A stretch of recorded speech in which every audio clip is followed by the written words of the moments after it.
যখনই আমার ভিডিও দিতে দেরি হয় সবাই শুধু মেসেজ দিয়ে বলে তোর ভিডিও কোথায়।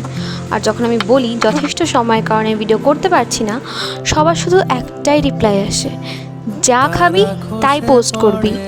তারপর আমি ভাবলাম সবার যখন লো এফার্ট কন্টেন্টই বেশি পছন্দ হলে আমি কাজটা করি কেন হাই এফার্ট কন্টেন্ট বাড়াবো। আজকে আমি লো এফার্ট কন্টেন্টই পোস্ট করব। তো আজকে আমি বানিয়েছিলাম নুডলস, আর নুডলস বানানো কিন্তু খুবই সহজ, আমি কোনো ভাবিনি আমি পোস্ট করবো, বাট স্টিল কন্টেন্টকে আমি পোস্ট করে দিতে হচ্ছে বাধ্য হয়ে। তো ফার্স্টেই একটা বাটিতে কিছুটা বোনলেস চিকেনকে আদা রসুন গোলমরিচ আর লবণ দিয়ে ভালো মতো ম্যারিনেট করতে হবে। তারপর পাত্রে তেল দিয়ে তাতে চিকেনগুলোকে দিয়ে ভালো মতো ভেজে তাতে পেঁয়াজ আর কুচানো রসুন দিয়ে দিতে হবে। সব কিছুকে আবার ভালো মতো মিক্স করে দিয়ে দিতে হবে সস আর সয়া সস, আর আমাদের যে জলটাতে আমরা নুডলসগুলো সেদ্ধ করেছিলাম সেই জলটা।